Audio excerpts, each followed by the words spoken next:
Olá, meu nome é Victoria Bauer e esse é o projeto Energy Kids, ferramentas pedagógicas para ensino de eficiência energética, orientado pelo professor Vinícius Hubert e co-orientado pela professora Fabiana de Oliveira. Além disso, é estimado que foi emitido cerca de 82,5 quilos de gás carbônico por megawatt gerado aqui no Brasil. Toda essa energia é consumida principalmente pelo setor residencial, o consumidor comum, eu e você. E é de suma importância que esse consumidor final conheça esses tópicos e entenda que suas ações possuem consequência. Esse processo de educação a respeito de sustentabilidade e eficiência energética vai de encontro com 4 dos 17 Objetivos de Desenvolvimento Sustentável propostos pela ONU até 2023. São eles: 4. Educação de qualidade; 7. Energias renováveis; 11. Cidades sustentáveis; e 12. Consumo consciente. Mas de que forma é possível proporcionar a compreensão de crianças acerca da importância da energia elétrica e demonstrar formas de economizá-la no dia a dia? E é assim que nasce o Energy Kids, um projeto que propõe a construção de um kit de ferramentas pedagógicas capazes de demonstrar para crianças e estudantes a importância da energia elétrica no nosso cotidiano, além de demonstrar formas de uso consciente dela. O objetivo geral do trabalho é desenvolver ferramentas pedagógicas capazes de demonstrar para estudantes de 9 a 12 anos a importância da energia elétrica e mostrar formas de economizá-la. Já os objetivos específicos são construir maquetes de usinas geradoras de energia, utilizar o conhecimento sobre geração e consumo eficiente de eletricidade, além de verificar a eficiência dessas ferramentas num contexto de oficinas aplicadas em sala de aula. Para a aplicação do método científico de pesquisa, o projeto começou com levantamento bibliográfico sobre alguns temas relevantes ao projeto. Portanto, inicialmente se estudou o processo de geração e consumo de eletricidade aqui no nosso país, onde se constatou que a principal fonte de energia elétrica hoje no Brasil são as fontes hidrelétricas. Essa energia é consumida principalmente pelos setores industrial e residencial aqui no nosso país. Se estudou também sobre eficiência energética, que é quando se realiza o mesmo trabalho, porém com menos energia ou sem desperdiçá-la. Visando uma maior eficiência no aprendizado desses estudantes, se busca aqui com esse projeto aplicar aprendizagem significativa com uma metodologia ativa, onde o estudante é o protagonista de seu processo de aprendizado, onde ele consegue explorar os materiais utilizados, onde não existe uma aprendizagem mecânica, e sim ativa, em que o estudante consegue linkar aquilo que é aprendido em sala de aula com os seus saberes anteriores. Um grande aliado nesse processo de aprendizagem são os jogos, então também se estudou sobre a gamificação do aprendizado, onde se percebeu que é composto por basicamente 2 pilares: desafio e recompensa. Com essa base, foi possível começar o planejamento da construção das ferramentas pedagógicas incluídas no projeto. Assim, com o software Tinkercad, foi possível fazer a modelagem 3D dessas maquetes. Inclui a maquete de uma usina geradora fotovoltaica, uma usina hidrelétrica e uma usina eólica. A partir daí, foi possível começar a construção desses protótipos, realizados principalmente com materiais reciclados e alternativos, de modo a buscar uma maior ludicidade em cada um deles. Esses protótipos contam também com alguns circuitos eletrônicos que demonstram a geração e funcionamento de cada uma das cargas. Assim, o próximo passo foi fazer um teste rigoroso com cada um desses circuitos, identificar falhas e resolver esses problemas. De usina hidrelétrica, uma bomba de aquário retira a água presente no reservatório inferior e leva por meio de uma mangueira para a representação de caixa d'água. Esse recipiente despeja a água pela mangueira na roda d'água, a fazendo girar. O movimento da roda d'água simula uma turbina e, com ela, é possível representar a geração de energia elétrica que vai alimentar a escola, também representada na maquete. Na eólica, há um aerogerador que, através de seu movimento, energiza a iluminação pública da praça representada na maquete. Para representar a geração fotovoltaica, um painel solar foi instalado na casa, levando energia para a mesma. Com todos os materiais em mãos, finalmente foi possível iniciar as oficinas. Inicialmente foi proposto um ciclo de 5 oficinas com duração de 1 hora cada uma delas. A intenção é que se apliquem essas oficinas em turmas de ensino fundamental com alunos de 9. Na primeira oficina, se utilizou o jogo Casa Eficiente. Esse jogo, ele simula uma residência e a sua instalação elétrica com todos os eletrodomésticos em cada um dos cômodos. A criança ela vai sendo questionada no display do jogo sobre como ela utiliza cada um desses eletrodomésticos. Ela vai respondendo e essas respostas podem ser positivas ou negativas, eficientes ou não. Por fim, ele fornece um resultado percentual de consumo para cada jogador, além de um valor em reais de quanto seria gasto caso essa casa fosse em formato real, aqui na cidade de Novo Hamburgo, no Rio Grande do Sul. Dessa forma, o objetivo é que a criança perceba que as suas escolhas, a sua forma de uso de cada eletrodoméstico está diretamente ligado com o consumo final da casa no final do mês. A segunda oficina tinha como tema os eletrodomésticos. Assim, no início da oficina, foi realizado o jogo Qual Eletrodoméstico Eu Sou. O intuito desse jogo é fazê-los conhecer as características construtivas e operacionais de cada eletrodoméstico. O próximo passo foi aplicada a ficha Quanto Gasta. Nessa ficha, eles deveriam estimar quanto, na sua opinião, eles achavam que cada um dos eletrodomésticos ali propostos consumia. Depois disso, se partiu por uma caça aos eletrodomésticos dentro da escola, onde nós visitamos. De volta à sala, foi possível fazer um comparativo e analisar as diferenças nos resultados.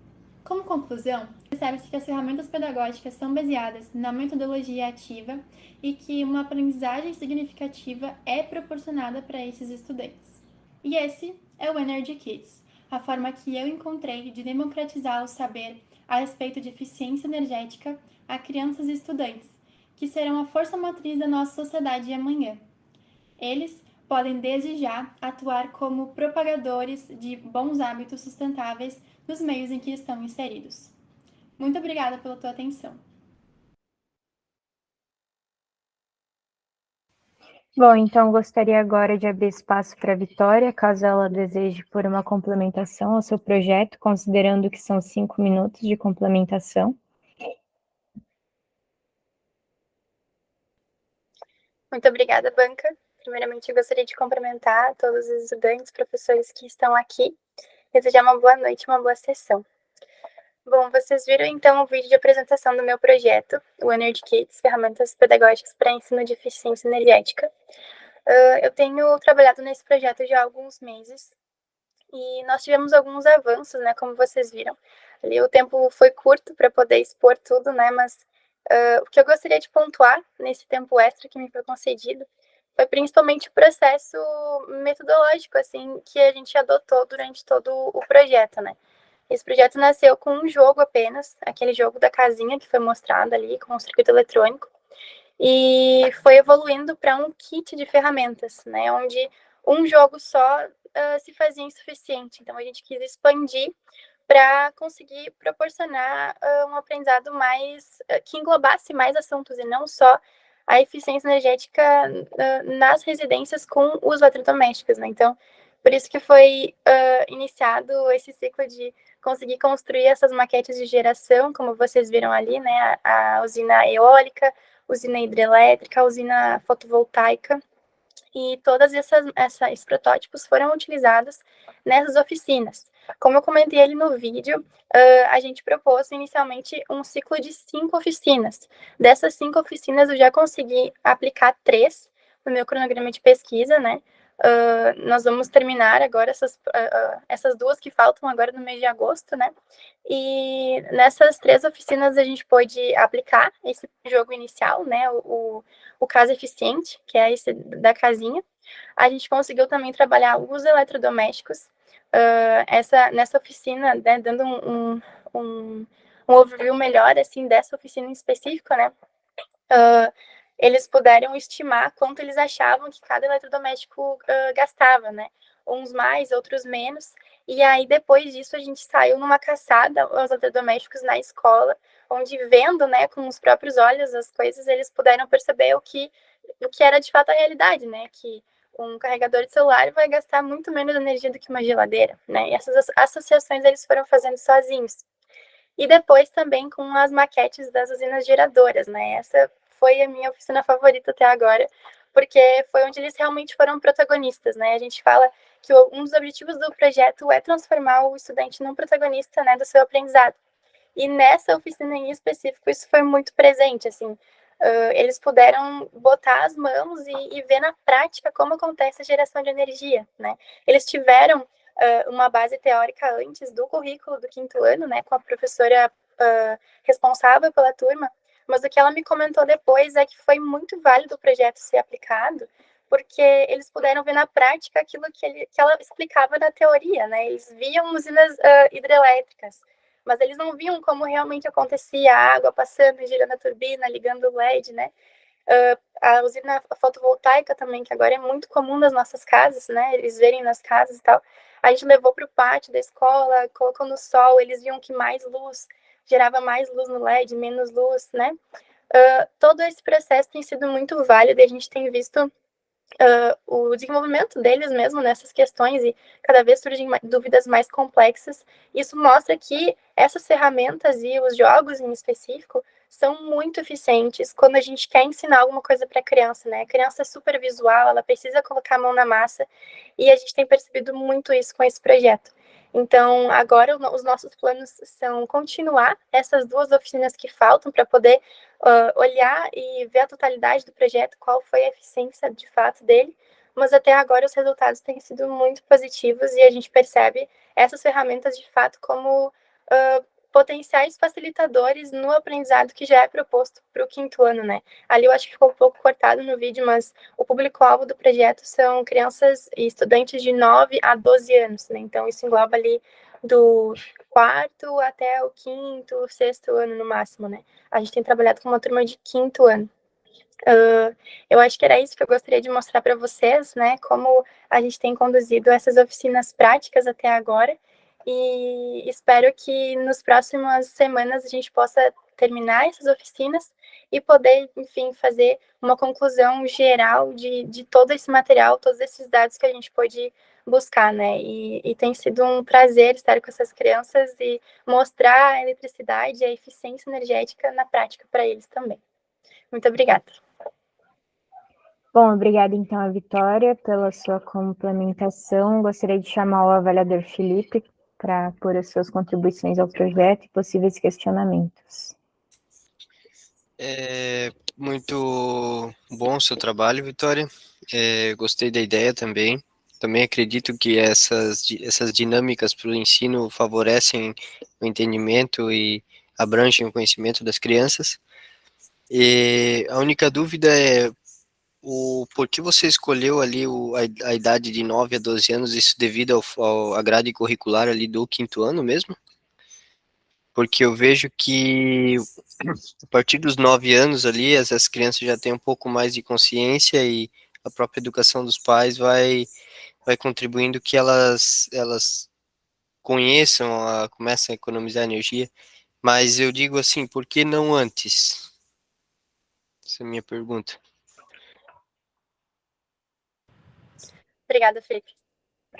Por que não antes, né? Porque antes dos 9 anos, em geral, as crianças não teriam condições de operar aquele nosso primeiro jogo, o caso eficiente.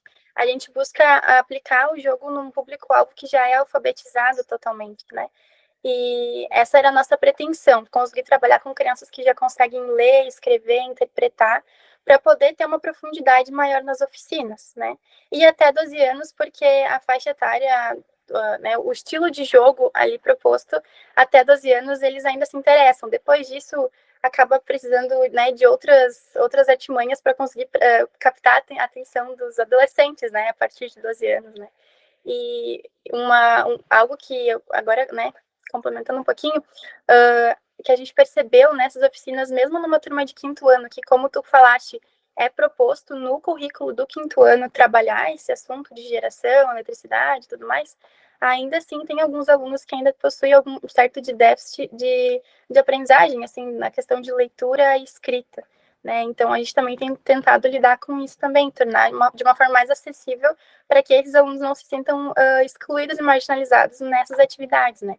Então, é algo que a gente também tem enfrentado e, por isso, a faixa etária de 9 a 12 anos no projeto. Legal, show de bola, parabéns. Da minha parte seria isso. Bom, obrigada então ao avaliador Felipe. Com isso, eu chamo a avaliadora Érica para pôr as suas contribuições e possíveis questionamentos ao projeto.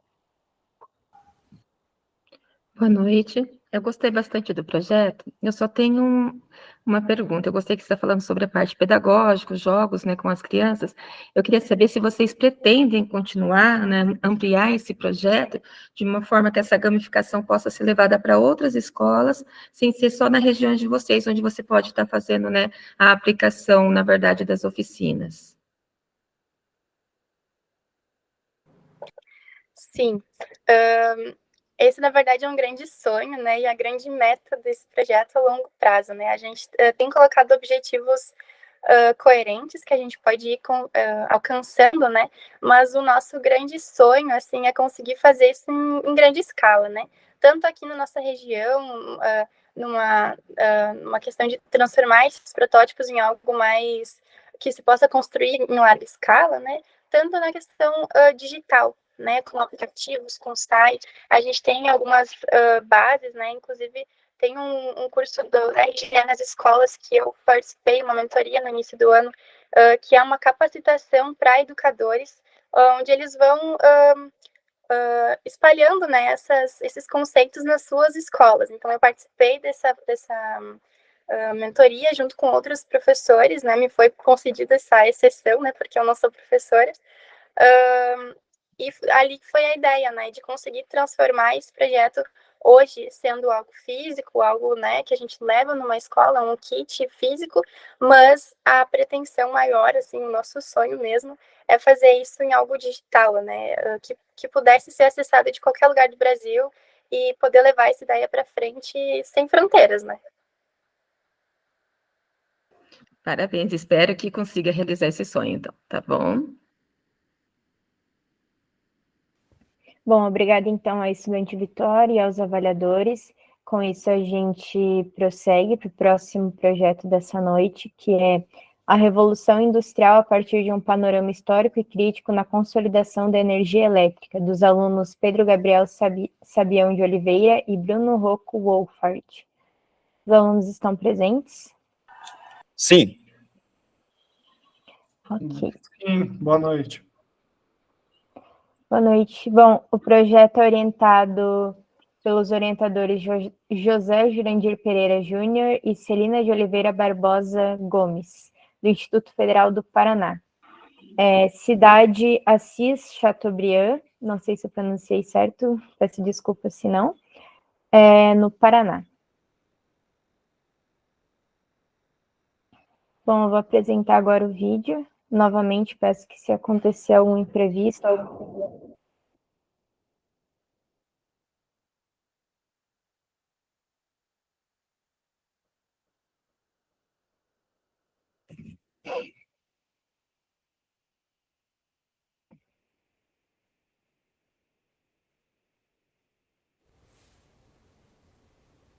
Olá, somos do Instituto Federal do Paraná, campus Assis Chateaubriand, e hoje estaremos apresentando o nosso pré-projeto, que é a Revolução Industrial a partir de um panorama histórico e crítico na consolidação da energia elétrica. Os envolvidos no trabalho são os discentes Bruno Rocco Wolfart e Pedro Gabriel Sabião de Oliveira, o orientador é o professor Dr. José Jurandir Pereira Júnior e a co-orientadora é a professora doutora Celina de Oliveira Barbosa Gomes. Aqui temos um breve sumário acerca das temáticas que serão retratadas ao decorrer desta apresentação, que constam a introdução, a justificativa, a revisão de literatura, a metodologia, resultados e conclusões, referências bibliográficas e, por fim, os agradecimentos. Bem, quanto à introdução, o nosso trabalho ele buscará, então, realizar um estudo teórico acerca da segunda Revolução Industrial, sendo que ele se desmembrará em 3 áreas diferentes da ciência, sendo estas a história, a filosofia e as engenharias e a área de sustentabilidade. Bem, vale ressaltar também que ele se baseará, então, nas teorias de um autor que corresponda a cada uma dessas 3 áreas. Então, para compor a parte histórica, será utilizado o Eric Hobsbawm, para compor a parte filosófica, as críticas de Herbert Marcuse, e para compor a parte das inovações proporcionadas pelo advento da eletricidade, o Nikola Tesla. Por fim, vale ressaltar também que esse trabalho conta com uma metodologia qualitativa. A hipótese do trabalho se dará em demonstrar a superioridade que a corrente alternada se deu no que se refere à distribuição da energia elétrica comparada à corrente contínua e a expansão que as energias sustentáveis vêm tomando na era atual, se demonstrando como uma nova forma de se gerar energia para o ser humano. Bem, quanto à problemática, então, esta se dá através da reflexão histórica e crítica da Revolução Industrial, se baseando principalmente nesses autores já descritos. O objetivo do trabalho se dará em analisar a Revolução Industrial a partir de um panorama histórico e crítico na consolidação e produção da energia elétrica. Bem, então, como o trabalho ele vai contemplar essas 3 áreas diferentes do saber, esses 3 objetivos específicos, eles também terão que contemplá-los, estarão dispostos, cada um correspondendo a uma parte dessa ciência. Bem, o primeiro, então, ele é muito mais relacionado à parte histórica, que é abordar o contexto histórico em que se deu o surgimento da corrente alternada durante a Segunda Revolução Industrial, que é onde entra o Eric Hobsbawm, com seu célebre livro A Era das Revoluções. Também procurará apresentar uma crítica técnico-científica sobre a consolidação da energia elétrica para o desenvolvimento social e industrial, onde entra o Marcuse, que é um crítico do avanço industrial. E, por fim, analisar a relação entre a manutenção ecológica e a inclusão social com a produção de energia elétrica por vias sustentáveis, que é muito mais voltado ao terceiro objetivo, muito mais voltado à questão das engenharias. A justificativa do trabalho se dará em demonstrar a relevância que a aprendizagem acerca da análise crítica do surgimento da energia elétrica proporciona ao ser humano. E também se basear em como a energia elétrica se mostrou um fator determinante para o desenvolvimento, tanto social e industrial. E pode ser demonstrado também como um fator de dignidade e inclusão social ao ser humano na era atual. O trabalho se baseará, assim como os objetivos principais, em 3 partes diferentes, que serão postuladas a seguir. Bem, então, a primeira parte dessa revisão de literatura trata acerca do primeiro objetivo específico, que é a contextualização histórica. Então, basicamente, a Revolução Industrial ela foi um dos eventos que mais proporcionou mudanças econômicas, sociais e tecnológicas na história da humanidade. Vale ressaltar também que não há um consenso entre os estudiosos e os historiadores se houve de fato uma primeira, uma segunda, uma terceira, uma quarta Revolução Industrial, ou se é um processo contínuo que iniciou no século XVIII e contempla a humanidade até a era atual.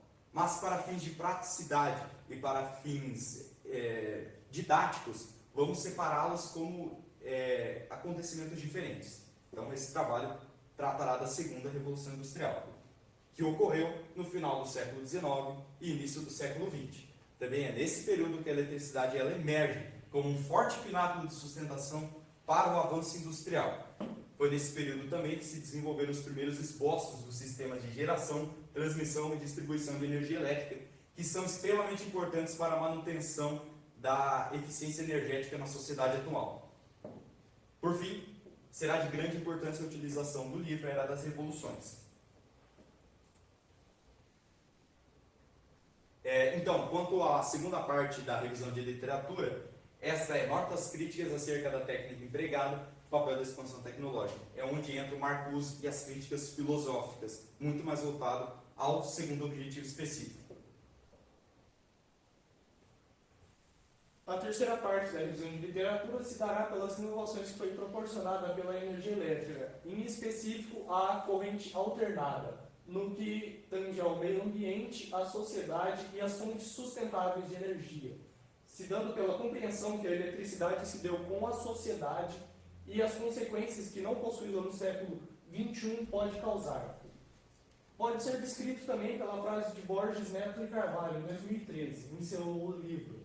A importância da energia pode ser entendida a partir da constatação do papel que ela exerce em todas as atividades humanas, pela sua evidência desde as sociedades mais primitivas até o presente. A participação da energia na vida humana dispensa comentário mais aprofundado. Isso se dá pelo fator que ela se tornou para o ser humano de inclusão social como um fator de dignidade também.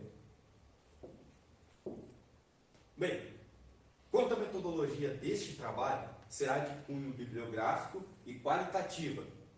Isso implica em efetivar fichamentos e leitura de livros, artigos e revistas científicas.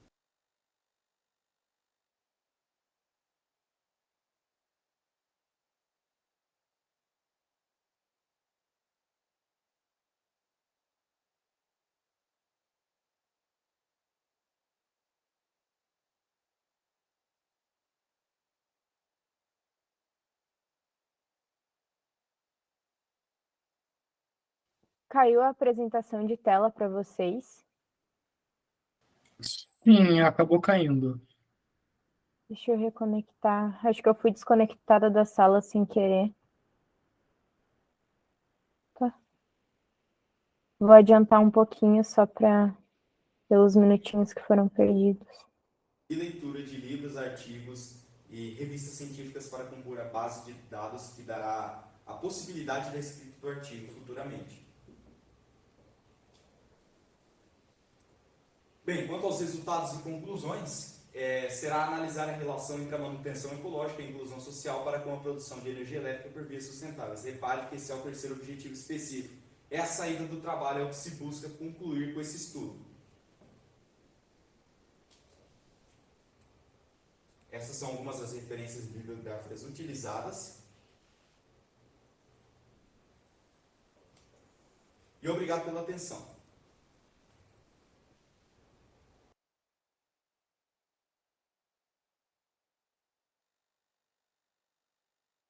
Bom, eu peço então agora que os alunos, caso queiram fazer uma complementação ao projeto, que façam dentro do seu tempo, ressaltando que é 5 minutos.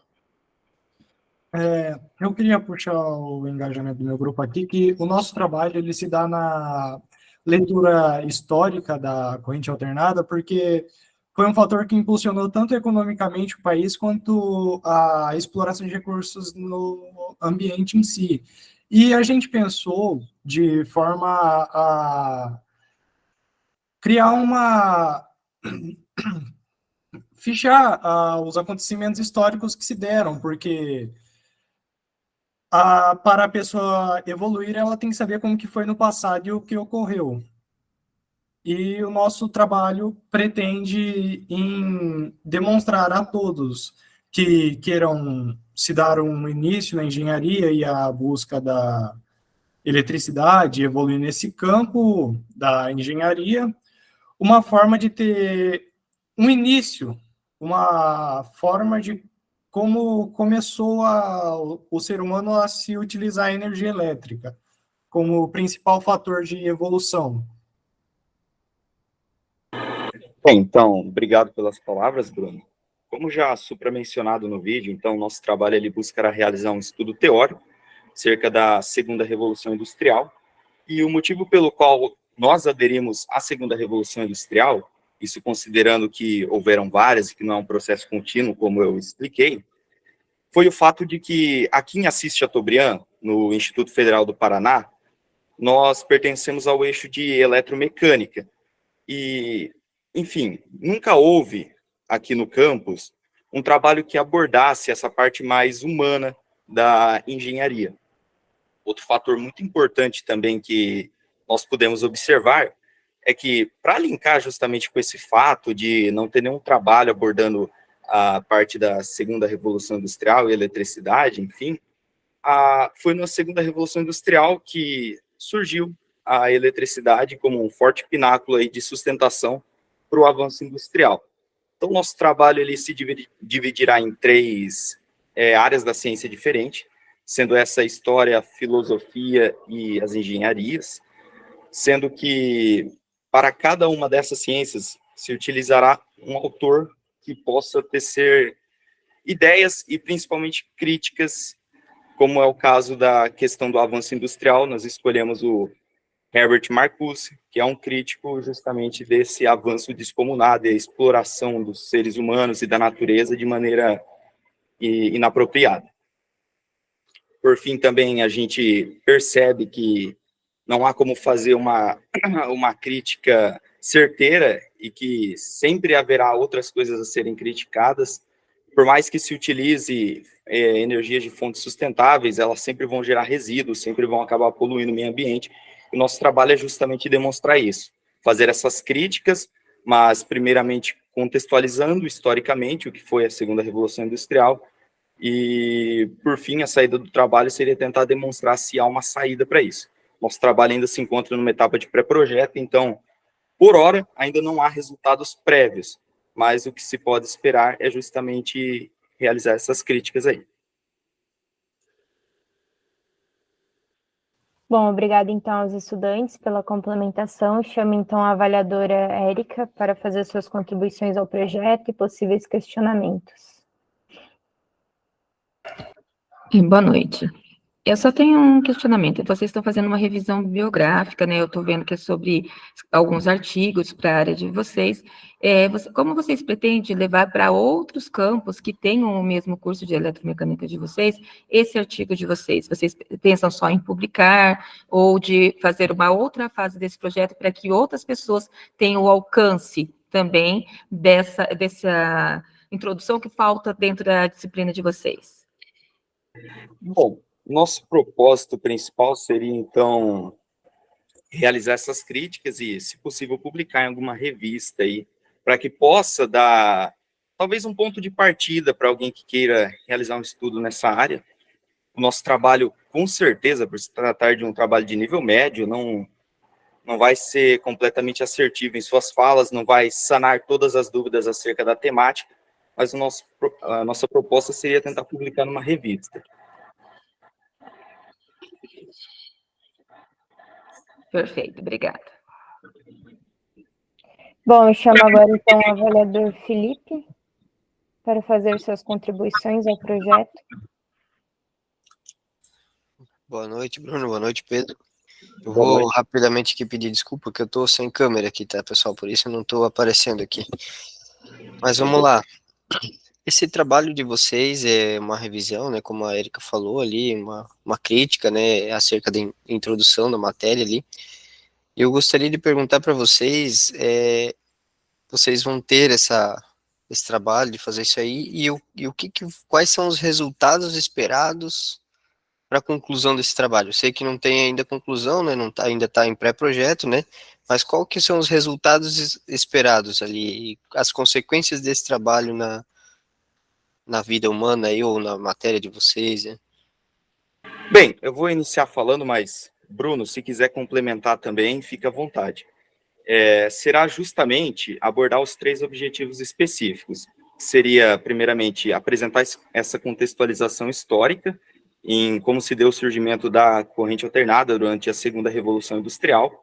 Também seria a parte filosófica, que é onde entra as críticas de autores diversos, que seria apresentar uma crítica técnico-científica sobre a consolidação da energia elétrica para o desenvolvimento social e industrial, visto que a energia elétrica, na atualidade, ela também tem se demonstrado como um fator até de inclusão social para pessoas mais pobres, e é uma questão de necessidade. Atualmente, não se vive com muita dignidade sem ter acesso à eletricidade, isso é um fato. E, por fim, também será analisar a relação entre a manutenção ecológica e a inclusão social para com a produção de energia elétrica por vias sustentáveis. É a saída do trabalho, é o que se busca concluir com toda essa parte, esse aparato social, filosófico e histórico. Bruno, fica à vontade se quiser complementar. Como dito, o nosso trabalho busca sanar essas dúvidas, mas, assim como tudo, é uma questão química que nada se perde, tudo se transforma. Então, assim como as energias renováveis sustentáveis possam se tornar algo mais aderente ao ser humano quanto ao meio ambiente, a gente também pretende mostrar que isso não é aquilo que é 100%, ele se torna 100% sustentável, não vai prejudicar o meio ambiente, pois como tudo acaba gerando algum resquício de resíduo, isso pode prejudicar. Mas a gente pretende, com esse trabalho, mostrar uma melhor vertente ao ser humano de se gerar energia com menos dano ao ambiente e um melhor preceito para a economia também. E demonstrar também que teria como levar a energia a locais que não estão adequados no momento atual para o ser humano. Entendi. Não, tá ok. Obrigado. Bom, obrigado então aos estudantes pelo projeto, aos avaliadores pelas contribuições. Com isso, a gente prossegue ao próximo projeto dessa noite, que é análise da influência de polinização em cultivares de abóbora por abelhas nativas, dos alunos Vitor Stropa Belaschi e Beatriz Buccelli. Os alunos estão presentes? Eu não tenho esse trabalho na minha lista aqui de Só um minuto. avaliação. No primeiro momento, eles nos colocaram esse trabalho, e depois foi retirado esse mais um também. Houve uma alteração aqui na minha lista também. Deixa eu só atualizar, então. Sim.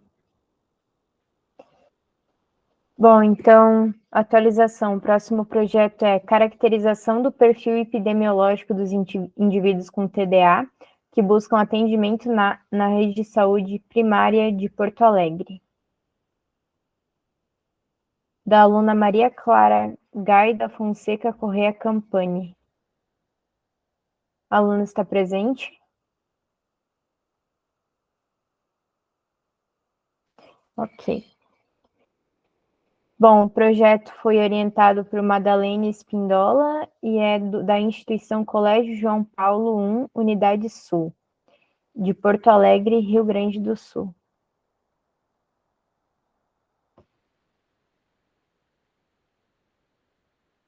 Bom, vou apresentar o vídeo novamente. Se houver algum problema, peço que vocês me avisem.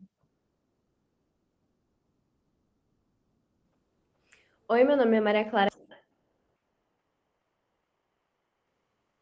Oi, meu nome é Maria Clara Campani e as minhas orientadoras são Magdalena Espínola e Maria Eduarda Dias. Eu estudo no Colégio João Paulo I, no Rio Grande do Sul, e o título do meu trabalho é Caracterização do perfil epidemiológico dos indivíduos com TDAH que buscam atendimento na rede de saúde primária de Porto Alegre. Bom, as unidades básicas de saúde, elas são o espaço físico que realiza o atendimento necessário e o direcionamento conforme a necessidade do paciente. E dentre os serviços que são oferecidos estão o acolhimento com classificação de risco, consultas, medicação e educação em saúde. Também tem os serviços de saúde mental de crianças e adolescentes, que inclui o transtorno de déficit de atenção e hiperatividade, o TDAH. E o alto número de atendimentos, ele justifica o aumento de diagnósticos e de pesquisas dessa área. O TDAH, ele é caracterizado por 3 aspectos básicos: a desatenção, a inquietude e a impulsividade. Isso segundo o Manual de Diagnóstico de Transtornos Mentais, edição número 5. E ele ainda pode ser dividido em 3 tipos: o TDAH com predomínio de falta de atenção, o TDAH com predomínio de hiperatividade e impulsividade, e o TDAH com sintomas combinados. Então, a justificativa para esse trabalho é que a abordagem terapêutica de uma pessoa, ela difere conforme a idade. E o diagnóstico ele já é desafiador, mesmo quando precoce. Logo, a identificação do TDAH e o atendimento, eles representam um passo a mais para o auxílio daqueles que vão até as UBSs. Dessa forma, se torna relevante caracterizar o perfil epidemiológico dos indivíduos com TDAH que buscam o atendimento na rede de saúde primária de Porto Alegre. A metodologia desse trabalho propõe a identificação das características epidemiológicas das pessoas que passaram pela consulta de regulação na rede de atenção primária da Secretaria Municipal de Saúde de Porto Alegre, que são classificados como TDAH. E os dados eles foram obtidos a partir de um contato da pesquisadora por meio de um e-mail com o responsável da Diretoria de Regulação da Secretaria Municipal de Saúde de Porto Alegre. E esses dados eles abrangem o período de janeiro de 2019 até maio de 2023, e eles vão ser apresentados nas seguintes categorias: origem do paciente, prioridade, faixa etária e sexo, especialidade, subespecialidade, quantidade e solicitações nos últimos 5 anos. Então, entre o período de janeiro de 2019 a maio de 2023, foram realizados 3.302 atendimentos, com uma média de 60 atendimentos por dia nas UBSs de Porto Alegre. Dentre esses pacientes, apenas 3,6% são de fora de Porto Alegre e 96,4% eles são residentes da capital do Rio Grande do Sul. Já a maioria foi classificada como prioridade de atendimento amarelo. No caso, foram 1.541 pessoas.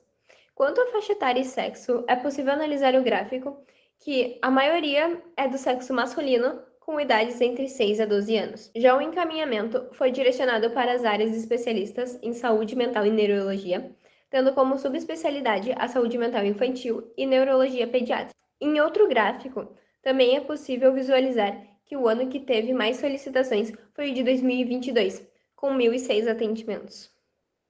Então, após análise dos resultados, é possível concluir que os indivíduos que procuram atendimento nas UBSs de Porto Alegre são, em sua maioria, moradores da capital, com média entre 6 a 12 anos e do sexo masculino, além da maioria ser encaminhada para áreas especialistas em saúde mental e neurologia e como subespecialidade a pediatria, e que nos últimos 5 anos, 2022, foi o que apresentou o maior número de consultas.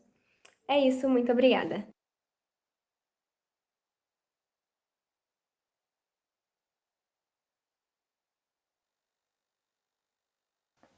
Bom, obrigada então a Maria Clara. Peço que agora, se ela quiser pôr algum complemento ao seu projeto, que eu faça em 5 minutos, lembrando que é o tempo limite. Eu só vou discutir um pouco os resultados, que quando eu gravei o vídeo ainda não tinha sido feito, e que eu acho importante as pessoas saberem essas coisas, né? Então, os resultados obtidos em relação à faixa etária e sexo, eles são atribuídos por estudos ao fato de que as meninas com TDAH, elas desenvolvem os sintomas mais tardiamente que os meninos, e em relação ao direcionamento por especialidade, é possível destacar a importância de uma equipe multidisciplinar. E quanto ao encaminhamento para a área da saúde mental, é importante ressaltar que ela está ligada ao tratamento das comorbidades afetivo-comportamentais, enquanto a especialidade da neurologia, ela fundamenta a legitimação biológica e médica do TDAH e do tratamento. E em relação ao atendimento, os baixos números de 2020 e 2021, eles podem ser atribuídos ao período da pandemia, da mesma forma que os altos números de 2022 também são uma possível consequência desse período. E era só isso mesmo que eu queria acrescentar. Obrigada. Bom, obrigada, Maria. Com isso, eu chamo o avaliador Felipe para pôr as suas contribuições e possíveis questionamentos ao projeto. Boa noite, Maria. Parabéns pelo trabalho. Uma forma de... Você já... Concluindo, né? Você já pensou uma forma de estar expandindo essa caracterização desses pacientes para a rede pública, para a tua cidade ali? Tu tem uma forma de expandir isso aí já para todo mundo ter essa consciência dessa caracterização? Então, eu consegui os dados com uma pessoa que trabalha na política, né, na regulação da Secretaria Municipal de Saúde, e ele perguntou se eu estaria disposta a fazer alguma apresentação para um público maior, né, para que possam fazer algo em relação a isso, para se conscientizarem. Só que quando eu terminar o trabalho, eu vou enviar, e aí eu vou ter uma resposta, porque eu pretendo. Entendi. É sempre importante a gente pensar na forma desse resultado ser efetivo, né? Mas muito bom. Parabéns pelo trabalho. Bom, obrigada então ao avaliador Felipe. Com isso, eu chamo a avaliadora Érica para pôr as suas contribuições e possíveis questionamentos ao projeto. Boa noite. Eu gostei bastante do trabalho, né, por estar levantando, ainda mais nessa época que você fez o levantamento sobre os transtornos, né, dos dados epidemiológicos. Eu queria saber se você conseguiu já concluir, que eu li no trabalho que você trabalhou os tipos de transtorno. Qual é o maior que acontece para mulheres ou, né, para meninas ou meninos? Se tem isso também em levantamento já epidemiológico ou ainda não conseguiu? Eu já li bastante sobre isso, que eu leio desde 2021, faço trabalho, e sempre falam que a maioria dos diagnosticados com TDAH são realmente meninos dos 6 aos 12 anos. Porque, tipo, é muito comum ver sempre aquele menino que não para quieto, sabe? Que, assim, já tá manifestando, talvez, um sintoma da hiperatividade. É muito mais fácil diagnosticar. Pelos dados epidemiológicos da unidade básica, você não consegue ver quem tem mais toque, mais transtorno de conduta ou de aprendizagem. Ainda tem já para fazer isso também pela unidade básica? Eu não tinha pensado nisso, na verdade, porque esse era um trabalho que eu estava fazendo ano passado, e eu só utilizei como uma revisão bibliográfica desse, porque ano passado eu fiz 2 trabalhos ao mesmo tempo, e aí não consegui seguir com os 2, mas pretendo fazer algo relacionado a isso ano que vem. Tá bom, parabéns, tá bom? Bom, obrigada então a Maria Clara pelo projeto e aos avaliadores pelas contribuições. Com isso, a gente prossegue ao próximo trabalho de hoje, que é BioHair, uma maneira de sensibilização e cuidado para pessoas com ausência de fios capilares. Das alunas Camila de Mato Silveira, Giovana Turcati dos Santos e Vitória Gonçalves Pérsico. As alunas estão presentes? Presente. Certo. Sim. Bom, Sim. o projeto foi orientado pela Eduarda Felberg, da instituição Escola SESI de Ensino Médio Arthur Aloysio Daudit, da cidade de Sapucaia do Sul, Rio Grande do Sul.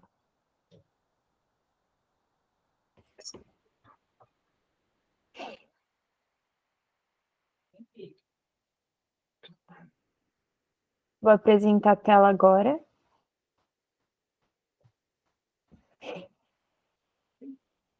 Olá, nós somos as criadoras do projeto BioHair. Nosso projeto consiste então em uma maneira de sensibilização e cuidado para pessoas com ausência de fios capilares. O meu nome é Camila Silveira. Eu sou Giovana Turcati. Eu sou a Vitória Pérsico e nós somos alunos da Escola Sério de Ensino Médio Arthur Aloysio Daudit, localizada em Sapucaia do Sul, no Rio Grande do Sul. E a nossa orientadora é a Eduarda Felberg. Bom, a iniciativa do projeto é através de um artigo que lemos, onde os autores citam como que a queda do cabelo e a aparência dos capilares afeta a autoestima de milhares de pessoas no mundo inteiro. Também é citado nesse artigo como que os preços desses procedimentos são exuberantes e também como esses processos são minimamente invasivos. Diante disso, decidimos criar um projeto que visasse aumentar a autoestima dessas pessoas e também que fosse novo no mercado e que pudesse ser acessível para todos. Bom, então nosso programa de pesquisa se baseia basicamente nas principais causas da queda dos fios capilares e como esse aspecto físico influencia na saúde, bem-estar e autoestima do indivíduo. Diante disso, surgiram alguns métodos para tentar resolver esses problemas. O mais conhecido é o transplante capilar, que vem se tornando muito popular no país ultimamente. No entanto, ele é minimamente invasivo para o ser humano e possui uma alta precificação, não sendo acessível a todos. Diante disso, ao procurar um método menos complicado para a resolução da perda dos fios capilares, surgem as perucas. muito encontrados no mercado nacional com diversas cores, aspectos e texturas. No entanto, uma peruca com um bom valor, que seja acessível a todos, ela é geralmente produzida de materiais que poluem o meio ambiente e não são nada resistentes, como por exemplo, os plásticos resistentes e o nylon. Esses materiais podem levar até 600 anos para se decomporem naturalmente, gerando assim um grande risco à natureza. Diante disso, surgem as seguintes perguntas. Como podemos auxiliar a melhora da autoestima de pessoas que não possuem cabelo devido à sua condição? É possível elaborar perucas de forma acessível, sustentável e produzida através de uma fibra natural? Ainda, esse produto pode minimizar os efeitos negativos psicológicos gerados nesses usuários. Bom, então aqui a gente trouxe umas possíveis causas da queda de cabelo, e dentre elas a gente tem alterações hormonais, que pode acontecer durante e após um período de gravidez ou menopausa. A gente tem também estresse físico ou emocional, que pode acontecer após o indivíduo passar por algum evento traumático. A gente tem também deficiências nutricionais, que acontecem quando a gente não mantém uma boa dieta, e também efeitos colaterais de medicamentos, como, por exemplo, mesmo a quimioterapia. Aqui também trouxemos outros exemplos, que são a atração excessiva e penteados apertados, que quando pessoas utilizam frequentemente penteados que são muito apertados e acabam puxando o cabelo, fazendo eles caírem mais rápido. Também temos a alopecia areata, que é uma condição autoimune, um sistema imunológico, faz com que os folículos capilares caiam mais rápido. A alopecia androgenética, ela é mais conhecida como a calvície, e ela vem hereditária, ela vem de geração a geração. E segundo os dados retirados pela Sociedade Internacional de Cirurgia de Restauração de Cabelo, 75% dos homens afirmam se sentir menos confiante em relação à queda de cabelo, e desses 75%, 65% deles afirmam se sentir menos confiante em sua área profissional ou vida amorosa. Também trouxemos dados de uma pesquisa realizada com mulheres do Brasil inteiro, feita pela Head & Shoulders, onde 85% dessas mulheres afirmam que sim, a aparência de fio capilar afeta diretamente a autoestima delas todos os dias. Então, falando sobre o descarte correto de plásticos no país, segundo dados do Agência Brasil, no ano de 2010, então a gente teve 66,7 milhões de toneladas descartadas incorretamente de plásticos no Brasil. E no ano de 2022, a gente teve um aumento aí de mais de 22% na porcentagem disso, se tornando 81,8 de milhões de toneladas. Trouxemos também alguns dados dos preços dos procedimentos e produtos utilizados para minimizar a queda do cabelo. Primeiro, nós temos os transplantes, eles custam mais ou menos em torno de R$15.000, podendo custar até mais. Temos as laces, que são basicamente uma peruca, só que com uma qualidade melhor, muitas vezes feitas até mesmo com cabelos naturais. O Mega Hair, ele é uma extensão do seu cabelo, ele custa R$1.000, só que tem que fazer uma manutenção 2 vezes ao mês. As laces inferiores, elas são basicamente as copias das laces, só que elas são inferiores. Elas têm uma durabilidade pior e uma qualidade também não tão boa. As tranças, elas são bem parecidas com o Mega Hair, elas também têm que fazer manutenção 2 vezes ao mês. O objetivo do projeto é encontrar uma maneira de resolver os conflitos gerados entre a autoestima e o cabelo. Visando isso, o grupo pretende criar uma peruca feita a partir de fibras de bananeira, pois são fibras resistentes, sustentáveis e de baixo custo, gerando assim um produto de fácil acesso ao seu público-alvo. Então, a nossa metodologia foi separada em 4 partes, visando encontrar um bom desempenho dos ideais, sendo eles a revisão bibliográfica, onde a gente faz uma coleta maior de informações para o melhor desempenho do produto, as entrevistas com especialistas da área e o povo-alvo desse produto para ver se ele seria eficaz e eficiente, o processo de extração das fibras e os testes de eficiência e resistência para testar esse produto que a gente fez. Aqui nós temos as nossas 4 principais referências bibliográficas que usamos durante o nosso processo de escrita do projeto. A primeira fala sobre os procedimentos estéticos com ênfase na queda capilar.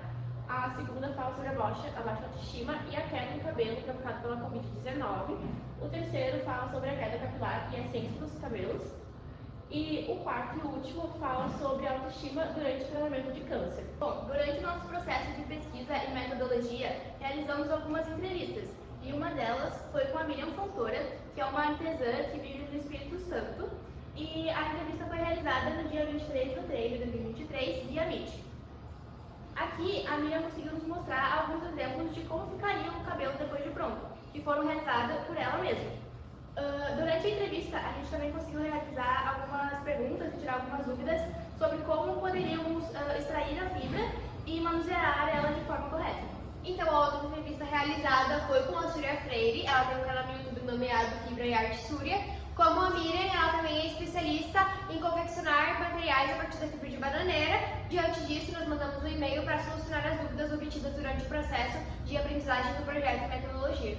O primeiro processo da fase prática do nosso projeto foi a retirada do pseudocaule das bananeiras, a raspagem delas, até a gente conseguir deixar a fibra bem fina. Utilizamos 2 tipos de bananeiras diferentes. Uma que é muito conhecida como a bananeira prata e a outra como bananeira nanica. Bom, agora falando sobre a quarta parte da nossa metodologia, ela se baseia em teste de coloração e absorção, onde a gente submete os fios a um processo de adaptação com cremes capilares e óleo de coco. Já na coloração, a gente submete os fios a uma tinta sem amônia, trazendo assim uma maior resistência ao produto. Ainda na quarta fase da nossa metodologia, a gente tem os testes de eficiência e resistência, onde a gente submete o produto a altas temperaturas. Aqui a gente tem um exemplo com a pré-agilizadora e com os secadores de cabelo. Nos testes de eficiência e resistência, a gente também tem um teste de atrito para comprovar a resistência do nosso produto. Aqui tem um vídeo prático disso, onde a gente submete o fio a uma temperatura alta com a pré-agilizadora e logo após o nosso teste de atrito. Bom, para a gente ter um melhor controle sobre o andamento do nosso projeto, decidimos criar um diário de bordo, onde vamos atualizando todas as vezes que a gente faz alguma coisa para sempre deixar registrado. Bom, então atualmente o projeto BioHair encontra-se em fase de testes, no entanto já produzidos pelo grupo trouxeram resultados positivos e significativos. Nós temos algumas fotos e também o protótipo físico que temos até o momento. Bom, e acredita-se que o projeto BioHair possa evoluir cada dia mais, suprindo nosso principal objetivo, que é auxiliar as pessoas que possuem a queda dos fios capilares ou a ausência deles.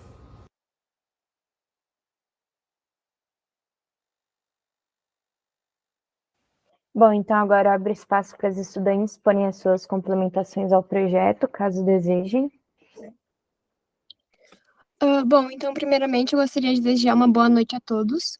Tá? Eu vou retomar algumas informações que a gente passou. Então, nós somos estudantes da Escola SESI de Ensino Médio Arthur Aloysio Daut. A nossa escola está localizada na cidade de Sapucaia do Sul, no estado do Rio Grande do Sul, e nós somos criadoras do projeto BioHair. O meu nome é Camila.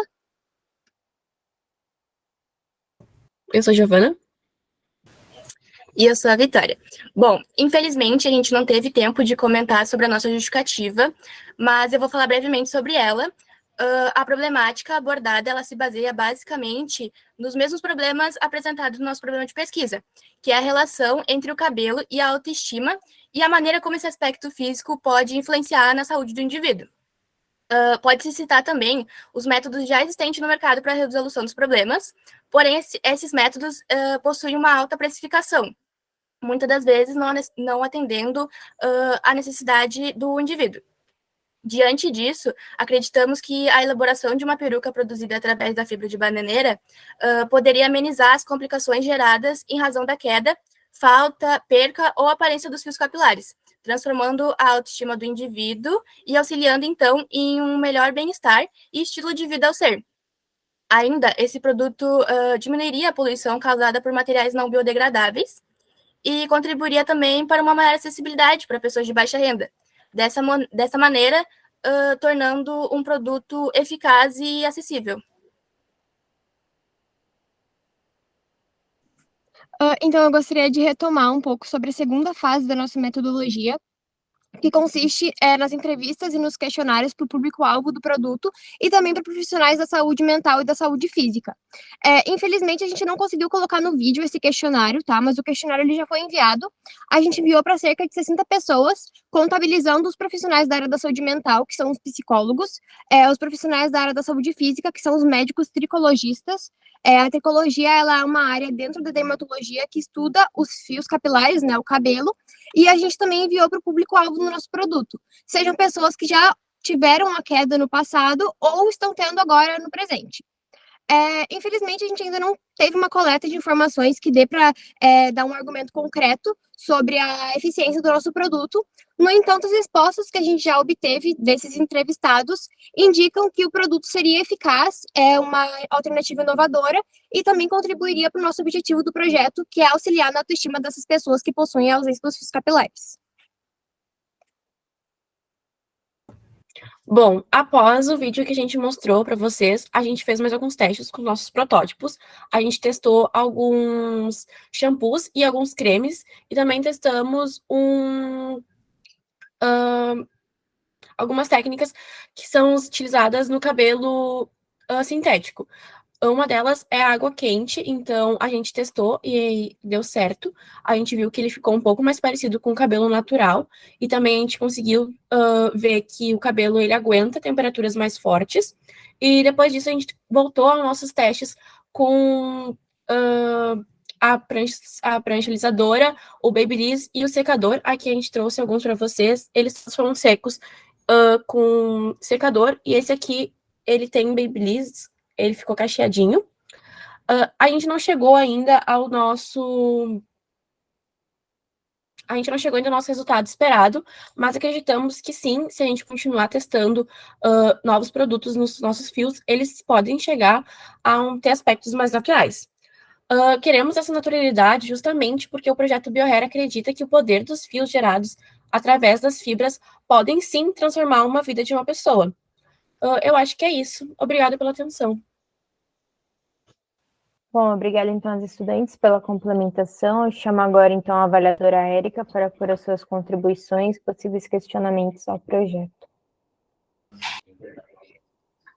Boa noite, parabéns pelo projeto, né, essa questão de buscar, né, dar inovações para essas quedas capilares, para essas pessoas que têm toda, né, essa perca mesmo, isso é interessante. No projeto de vocês falam bastante da questão de baixo custo. Vocês já têm um índice de quanto ficaria uma peruca com essa de bananeira, com as fibras de bananeira?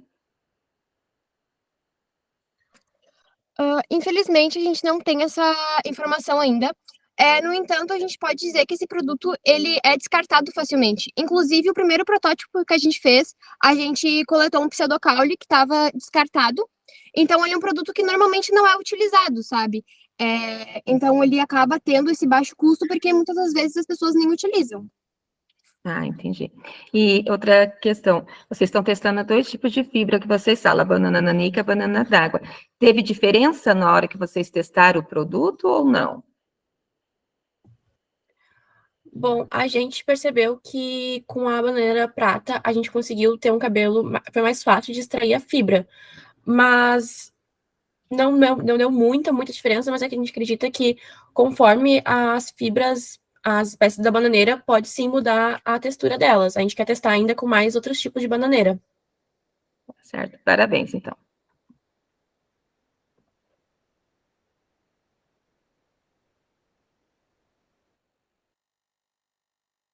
Bom, então agora eu chamo o avaliador Felipe para pôr as suas considerações sobre o projeto. Boa noite, meninas.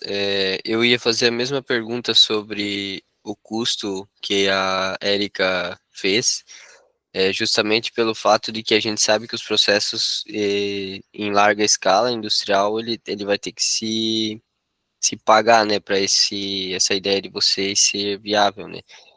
A gente sabe que ali a gente tem o substrato ali da banana sendo jogado fora, né, desperdiçado, mas o que eu queria mais perguntar é como que foi o processo de fabricação desde o início de tirar a banana. Sei que vocês mostraram ali, mas esse fio, para ele se transformar nesse fio ali, qual que foi todo o processo acerca disso? Vocês fizeram um levantamento ali de todas as ações que vocês precisaram fazer, todos os trabalhos que vocês precisaram fazer, porque se vocês forem pensar depois isso em larga escala, no processo de fabricação, a gente vai começar a analisar como esse fio se dará em larga escala, né?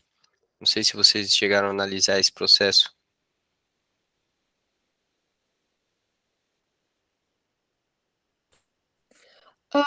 Sim, realmente é um processo que ele tem diversos cuidados, tá? Até chegar no fio. Então, a gente faz a extração do pseudocaule, tá? Dessa bananeira. Logo após, a gente faz o processo que a gente chama de raspagem, que é onde a gente cria os primeiros fios da fibra, né? Onde a gente faz a primeira extração da fibra. Depois a gente faz uma lavagem convencional, tá? Pode ser feito somente com água, mas a gente recomenda fazer com produtos tipo shampoo mesmo, que ele limpa mais aquela fibra, né? Ela sempre fica com aquele resíduo. Logo após a gente faz o processo que a gente chama de hidratação, que é onde a gente está nas fases, né? Uma das fases da nossa metodologia é o processo de hidratação e absorção, porque a gente tem que analisar diversos óleos, hidratantes capilares, para analisar qual o melhor que essa fibra consegue absorver. E aí depois a gente faz a lavagem novamente, e aí a gente faz a tintura, né? A fibra, ela tem aquela coloração natural, que é aquela coloração mais clarinha, mas a gente geralmente, aquela dali, geralmente a gente faz a tintura para pessoa que for utilizar, né, até ficar mais natural, porque a gente preza pela naturalidade do produto. E aí depois a gente faz o processo de modelagem, que a gente chama, que é passar o secador de cabelo e a prancha alisadora. Certo, perfeito. A respeito do design das perucas de vocês, chegaram a analisar alguma coisa? Após a fabricação do fio, como que isso seria montado, essa peruca, a parte da base, que designs vocês estariam utilizando? Então, no momento, o nosso projeto ele está muito no início, então atualmente a gente só tem realmente o protótipo dos fios. No entanto, a gente pretende fazer uma segunda fase para o nosso projeto. Como as gurias citaram anteriormente, nosso projeto a gente ainda não obteve o resultado dos fios que a gente espera. A gente ainda espera uma maior naturalidade, desculpa, dos fios, tá? E aí depois a gente pretende criar uma segunda fase para esse projeto, que é justamente criar a tela, aquela telinha que a gente gruda a peruca, né? Que a gente insere os fios ali dentro. A gente pretende criar uma tela que seja também sustentável, resistente e que seja também de baixo custo. Mas no momento atual a gente não tem essa tela ainda. A gente pretende fazer isso na segunda fase do nosso projeto. Perfeito. Fica como sugestão, né, para vocês seguir. É uma ideia muito boa. Eu gostei muito da ideia. Eu tenho amigos que acabam sofrendo com essa... Acaba virando bullying, né, com essa falta de cabelo e tal, é complicado. Mais uma questão, talvez um pouco mais aprofundado na engenharia agora, né? Vocês poderiam, eu sei que vocês estão em andamento com esse trabalho, ele ainda vai perdurar muito, e eu desejo que também seja eficaz isso. O que vocês precisam analisar, e seria importante ter no embasamento teórico, as propriedades químicas desses fios, tá? E principalmente ali as estruturas químicas do fio, né? Até um teste no microscópio, alguma coisa assim, para analisar esse material, para vocês verem, porque o que acontece com fibras naturais, elas se desintegram, né? Então, por mais que ela sofra processos construtivos e pinturas, coisas assim, ela tem um processo de apodrecimento, vamos dizer assim, né? Tem mais alguns casos, assim, de coisas que são feitas com fibra que a durabilidade disso não é tão alta. Então, para vocês, como sugestão para vocês no futuro, avaliem essas questões químicas, tá? Isso é bem importante para o processo de vocês dar certo. Beleza? Parabéns para vocês. Sucesso aí no trabalho. Muito obrigada. Muito obrigada. Obrigada. Bom, então agradeço ao projeto, aos estudantes e as considerações feitas pelos avaliadores.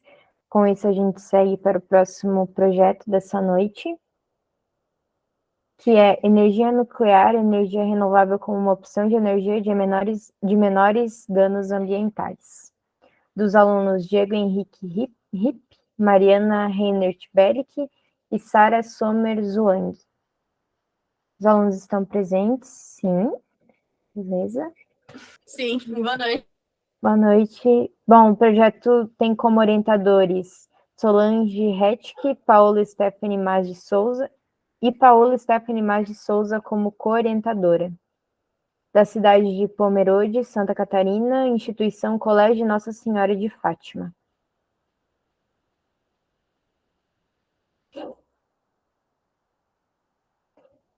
Bom, vou apresentar a tela agora.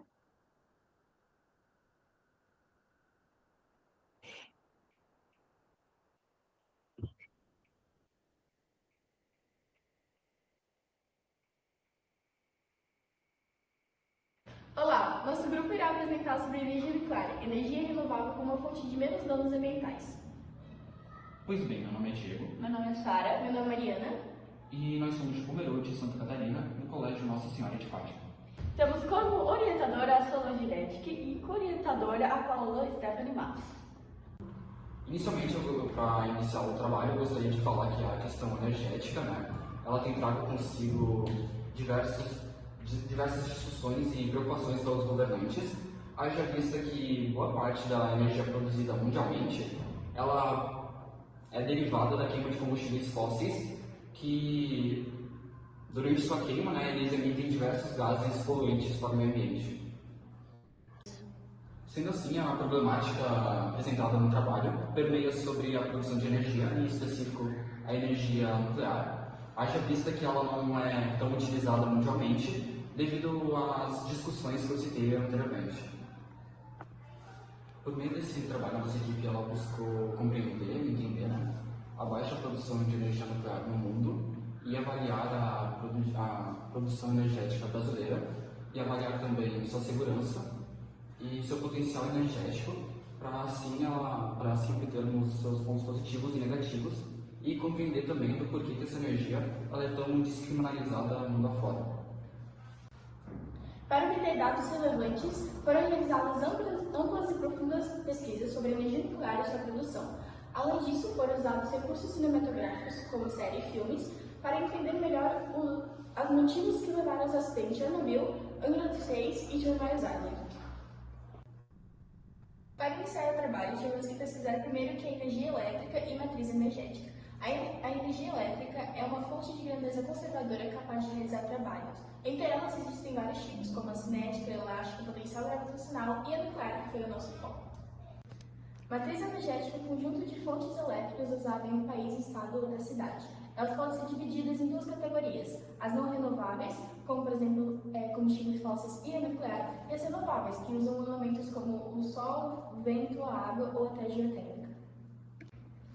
A energia nuclear é uma fonte não renovável considerada limpa, que é feita nas usinas termonucleares.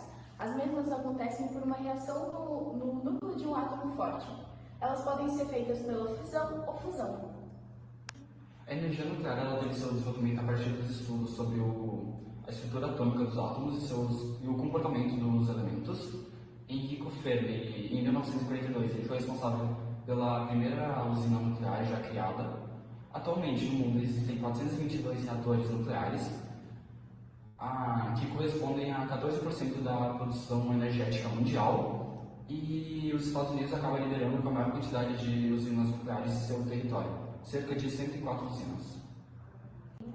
No Brasil, a gente tem um complexo Almirante Álvaro Alberto, que fica no município de Angra dos Reis, no estado do Rio de Janeiro, e lá a gente possui as 3 maiores usinas nucleares brasileiras: a usina de Angra 1, a usina de Angra 2 e a usina de Angra 3, que teve seu projeto iniciado. No entanto, a sua construção ela teve que ser pausada. E vale ressaltar que o Brasil ele tem diversos projetos para ampliação de usinas nucleares. No Brasil, cerca de 3% corresponde à produção energética nuclear. E os governantes brasileiros eles pretendem expandir essa produção, até porque a produção energética nuclear, né, ela não libera tanto gases poluentes ao efeito estufa. E por último, eu gostaria de ressaltar a fala do ministro de Minas e Energia, que disse que o Brasil ele tem um futuro promissor referente à produção de energia nuclear.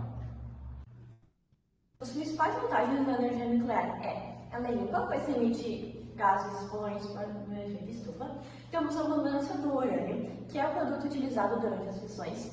Não há um desmatamento nas áreas territoriais, pois ela não precisa de muitos e não depende de condições climáticas, ou seja, ela vem muito à frente na produção energética. As desvantagens da energia nuclear são os acidentes, o uso intensivo de águas e o seu custo, visto a sua produção e sua manutenção. Houve 4 acidentes nucleares principais, que foi a Chernobyl em 1986, com a explosão do reator e liberação de radiação, Angra dos Reis em 1986 também, deslizamentos e contaminação da água, Jeremiah Island em 1979, com a falha do sistema de resfriamento, e Fukushima em 2011, com o colapso dos reatores e liberação de materiais radioativos.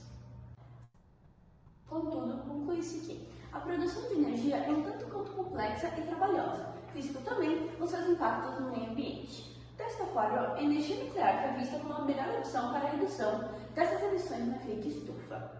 Porém, deve-se ter uma manutenção constante desses locais para não haver mais os acidentes nucleares que fez com que a energia por muito tempo seja a vilã da história.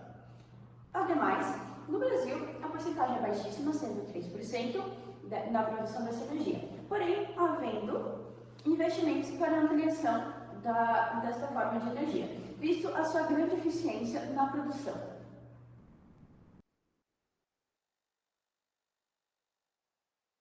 Bom, então agora eu abro espaço para os alunos participantes do projeto porem as suas complementações. Inicialmente, boa noite. Gostaria de cumprimentar todos aqui presentes, banca, orientadores, co-orientadores e pesquisadores. Nós somos do grupo Energia Nuclear e Energia Renovável como uma fonte de energia com menos danos ambientais, e nós gostaríamos de acrescentar algumas coisas que não foram faladas no vídeo. Por exemplo, a sua implantação, né, a implantação da energia nuclear é um pouco cara inicialmente, então a construção da energia das usinas termoelétricas são um pouco mais caras, porém, durante o seu uso, durante seu uso, o retorno vem voltando com alguns lucros muito bons, que traz vantagens, então, para a energia. Ela tem uma grande eficácia em comparação a outras fontes de energia, como, por exemplo, de combustíveis fósseis. Para efeito de comparação, uma simples pedra de urânio, que tem durabilidade média de 3 anos, sendo assim, ela pode ser reutilizada durante esses 3 anos, e custando apenas $20, na cotação atual seria cerca de R$100, ela tem uma eficiência semelhante à queima de 12 mil barris de petróleo, que custam em média R$407. Ou seja, é possível perceber que a energia nuclear é mais vantajosa nesse sentido, de ser mais barato para consumo da produção em si. E vale ressaltar também que a métrica da medida da quantidade de urânio utilizado durante a produção da energia, né, ela é em porcentagem, e em média as usinas elas usam cerca de 5 a 3% de urânio para produzir energia. Como citado anteriormente durante o vídeo, os acidentes nucleares vêm trazendo uma série de medo para a sociedade devido às suas consequências. Todavia, esses acidentes podem ser evitados com uma boa vistoria, com uma manutenção periódica e com um quadro de profissionais que tenham uma prática teórica, uma carga teórica e prática, que saiba o que fazer quando tiver um descontrole ou alguma irregularidade durante todo o processo da produção. Em suma, eu gostaria de ressaltar, né, que mesmo havendo diversos contrapontos, a energia produzida de forma nuclear, né, ela é sim uma energia limpa, mesmo, e também ela é muito versátil, pois ela apresenta diversos pontos positivos que acabam fazendo com que ela seja muito prática e venha a ser utilizada muito no futuro. No Brasil, há planos para implantação de mais usinas, né? Como o Ministério de Minas e Energia, eles comentaram recentemente sobre isso. Eles falaram que pretendem colocar mais usinas no território brasileiro, além da usina do Álvaro Alberto. Álvares Alberto. Que também é conhecido como Angra dos Reis, né? Então, tem mais projetos. Visto que o Brasil ele possui uma enorme jazida do mineral urânio, né? Para efeito de comparação, né, a região norte do Brasil, ela consegue fornecer cerca de 300 mil toneladas do mineral urânio para serem utilizados dentro do território, e fora que o Brasil ele adentrou na política do carbono zero, sendo assim que visa, né, a diminuição dos gases poluentes até 2050. Sendo assim, a implantação de mais usinas nucleares seria uma mão na roda, digamos assim, para o Brasil. Bom, a escolha do projeto foi basicamente iniciativa do nosso professor de física da instituição, sendo que, com o 3º ano do ensino médio, ele sorteou cada tipo de energia e cada aluno foi responsável por pesquisar e apresentar sobre uma energia. No meu caso, foi a energia nuclear, visto com todas as pesquisas e toda a construção do projeto, foi foi grandiosa as curiosidades sobre como é feita, como que é a implantação, e também como para desmistificar todo o medo por trás da energia nuclear, que sabemos que ainda é presente. E com isso, eu convidei os meus colegas e a orientadora e a coorientadora para auxiliar em todo esse projeto. E assim apresentar para vocês e conseguir ajudar todo mundo que tem ainda esse medo por conta da energia nuclear. Acreditamos que seja isso. Obrigada. Bom, obrigada então aos estudantes. Com isso, eu gostaria de chamar o avaliador Felipe para pôr as suas considerações e possíveis questionamentos ao projeto. Boa noite, pessoal, tudo bem com vocês? A minha pergunta é sobre o intuito de vocês ali para fazer esse trabalho seria a conscientização sobre essas usinas, é isso? Sim, exatamente. A gente tinha o projeto de desmistificar o medo por trás da energia, né? Porque muitas pessoas ainda têm o medo de ocorrer novamente casos como, por exemplo, de Chernobyl, que foi super traumático para toda a humanidade. Então, a gente tem o propósito de realmente desmistificar e provar que esses desastres podem ser evitados. Sim, perfeito. Acerca dos embasamentos de vocês ali, é bem isso aí, tá? Tem um custo elevado, tem essa questão dos acidentes, que é uma preocupação, e também concordo plenamente que seria o mais viável, né? Mas assim, de que forma, uma pergunta talvez retórica, mas de que forma vocês esperam gerar essa conscientização? Quais são as ações para efetivar esse trabalho, essa conscientização? Então, devido a todo o nosso processo do futuro também, com os diferentes processos de energia, a gente talvez utilizaria como palestras e conscientizações também com pessoas de mais idade, ou que realmente viveram durante todos os períodos de acidentes e tudo mais, mostrando que sim, ela é viável e que não precisa ela não é a vilã da história, ela não é maléfica para a gente, pelo contrário, ela pode beneficiar a gente e tem um futuro energético brilhante, e que a gente acredita que possivelmente pode ser o futuro da nossa energia, sabendo que tem muita gente, tem várias pessoas, principalmente a gente, que estuda muito sobre isso e gosta de entender todos os processos antes de desmitificar alguma coisa. Então, a gente gostaria de apresentar palestras para as pessoas que realmente têm esse medo ou têm algumas inseguranças sobre o assunto. E também eu gostaria de ressaltar, né, que a gente vai disseminar um pouco dessas informações futuramente, né, na Feira do Conhecimento que acontecerá na nossa escola, que é uma feira integral, né, da nossa escola, onde alguns alunos são selecionados, né, para apresentar seus projetos que foram efetuados durante o decorrer do ano. Além disso, a FEBIC ela é muito conhecida, né? Então, na nossa apresentação, acreditamos que se passarmos para fazer presencial, gostaríamos de conscientizar as pessoas com a apresentação no geral. Uhum. Não, perfeito. Eu espero que vocês tenham entendido a minha pergunta de não tá finalizado esse trabalho ainda, né? Vocês vão perdurar ainda com ele. Então, sim, a gente sabe todos esses feitos aí, todos esses fatos, na verdade, que já está até descrito ali no relatório de projeto de vocês. Agora é a hora de começar a planejar de que forma a gente vai fazer para atingir, porque as pessoas, no geral, elas podem até ficar sabendo, mas o que vai precisar acontecer é chegar com uma força nos governantes, né? Nos investidores, né? Então, agora é começar a planejar acerca disso, o que a gente vai fazer para isso chegar, essa conscientização chegar e de forma efetiva no local que ela precisa chegar. Mas sim. Parabéns à iniciativa, muito bom, parabéns. Obrigada. Bom, então, obrigada ao avaliador Felipe. Com isso, eu chamo a avaliadora Érica para pôr as suas considerações. Boa noite. Eu estava com o mesmo pensamento com o Felipe em questão de levantamento, né, sobre o que a gente sabe tantos acidentes que aconteceram, como que vocês iam envolver as pessoas para estar diminuindo, né, esse medo também.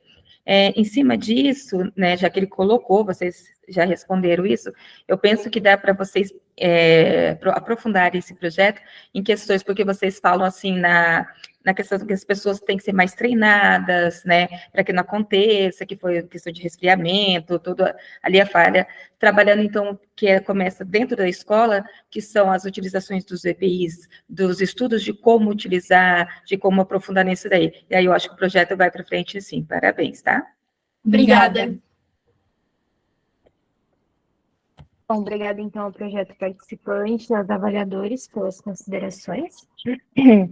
Com isso, a gente vai para o último projeto dessa noite, que é Another Brick in the Wall, uma problemática da educação tradicional, do aluno Miguel Martins de Jesus. Está presente?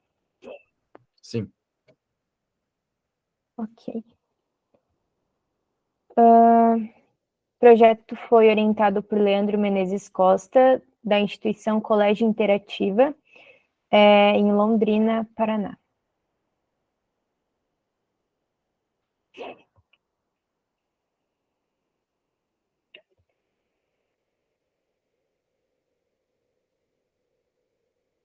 Eu vou apresentar a tela.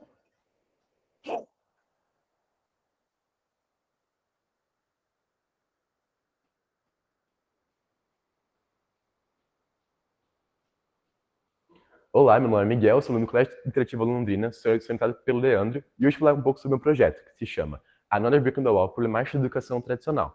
E se eu te contasse que você é só mais um tijolo nessa parede? Bom, é basicamente isso que a produção audiovisual Another Brick in the Wall fala sobre. Nela, a gente pode observar um personagem fictício da banda, que se chama Pink, e nele sofre vários tipos de retaliação, físicas, verbais, psicológicas. Outra característica que pode ser vista no clipe é a homogeneização, que aparece metaforicamente como se fosse uma esteira, que transforma todos os alunos como se fossem todos iguais, todos seres desfigurados. Não são mais pessoas, mas sim uma massa. Depois, eles caem numa espécie de moedor de carne, que os transforma em vários tijolinhos de uma imensa parede. E isso, metaforicamente, mostra a capacidade de um sistema de ensino tecnicista tradicional de homogeneizar uma massa de alunos, que não são mais seres individuais, seres em desenvolvimento pleno, mas sim uma massa como se fossem vários tijolinhos de uma imensa parede. Outra característica que pode ser dada é esse processo de educação tradicional, que, de acordo com Mizukami, é um processo de educação vertical, onde o professor chega em sala de aula, fala um conteúdo, tem que sentar ali, absorver aquilo que está sendo colocado, depois cuspir exatamente na prova. Isso também se relaciona com o conceito do Paulo Freire de educação bancária, como se o aluno fosse um banco. Ele recebe o dinheiro e tem que colocar aquilo lá na prova exatamente com aquilo que é dado. A gente pode observar isso no clipe na parte do We Don't Need No Education, a parte mais famosa do clipe, onde o Pink fala que ele não quer educação, mas não um tipo específico de educação. Um tipo de educação que reprima, um tipo de educação que não deixa nenhuma criatividade dele aparecer. A gente pode observar isso em algumas cenas onde a violência verbal é colocada quando ele mostra um poema para o professor.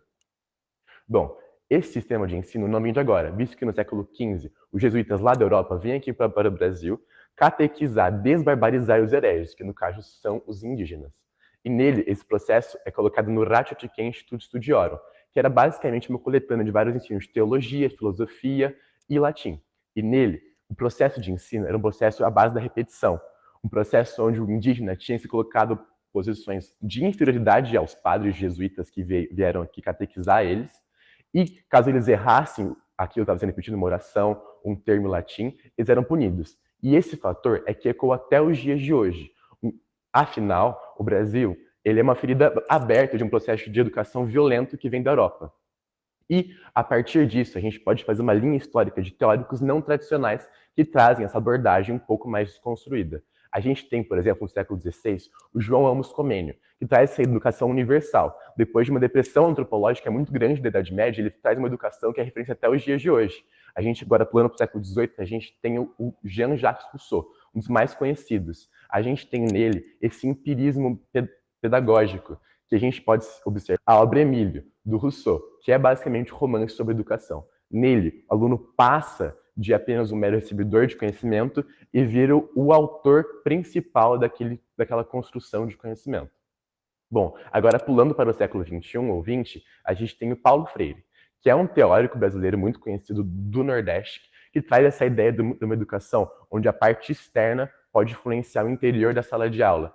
Esse processo é um processo que vai que vai a favor da BNCC, que é a Base Nacional Comum Curricular, a fim de tornar o aluno ser com criticidade e autonomia intelectual, assim por meio de uma educação que seja significativa, ligando exatamente com o processo de um norte-americano chamado David Asbel, que chama educação significativa. Nele, a curiosidade do aluno, e o aluno colocado como principal em sala de aula, é o que faz ele aprender um conteúdo e não decorar.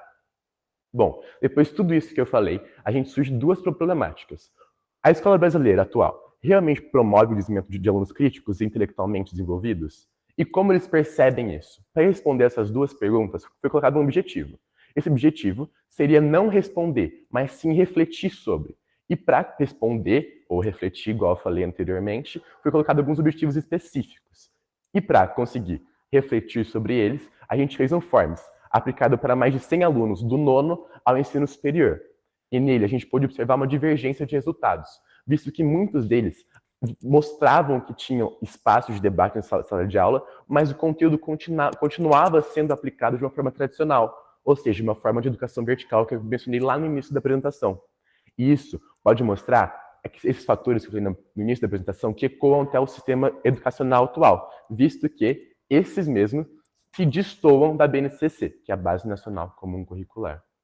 Bom, o projeto ainda está no início da pesquisa. Então, agora, com base nesses dados analisados que são qualitativos, a gente quer fazer uma análise quali-quantitativa a partir da análise direta do discurso, que seria um pouco complicado de fazer nesse menos de um ano de pesquisa. Então, a gente quer passar então, de números para dados reais, para falas de alunos, visto que agora não é só mais a minha opinião, mas sim a opinião de um grupo que passa por esse sistema educacional. Então é isso, obrigado pela atenção.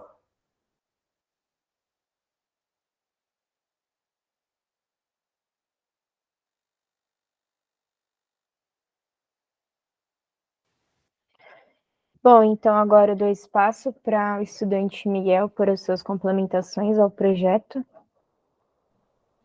Primeiramente, boa noite a todo mundo presente aqui. E eu queria, primeiro, colocar o contexto de como surgiu essa pesquisa. Essa pesquisa surgiu quando eu estava vendo o clipe do Pink Floyd. Eu falei, pô, daria um bom processo de pesquisa.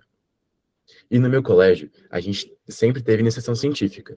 Eu comecei a desenvolver junto com a minha orientadora passada, que ela já se desligou do colégio.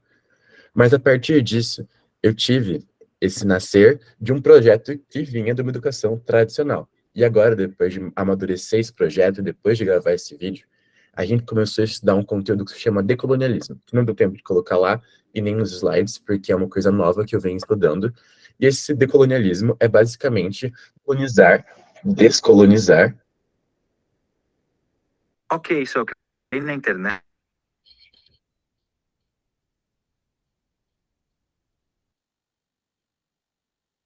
Ai, perdão, gente, eu cliquei aqui no computador. Agora deu certo. Esse decolonialismo seria basicamente descolonizar algo que foi colonizado violentamente. E esse processo, ele se liga exatamente de onde eu vim, do cerne da pesquisa, que é algo que não pode se perder nesse imenso campo teórico que eu vim trazendo como base bibliográfica.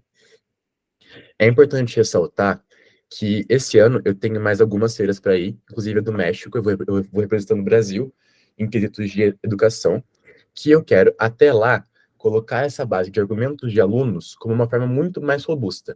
Então, ali eu citei, mas bem sucintamente, esse processo de análise direta do discurso, mas eu quero linkar isso ao início da pesquisa, decolonialismo, a linha histórica de inúmeros pensadores, e adicionar, por exemplo, Aníbal Quijano, que são pensadores latino-americanos incríveis, assim como Paulo Freire, mas colocar algumas perspectivas um pouco mais marginalizadas nessa questão de ensino eurocêntrico que acontece nos dias atuais.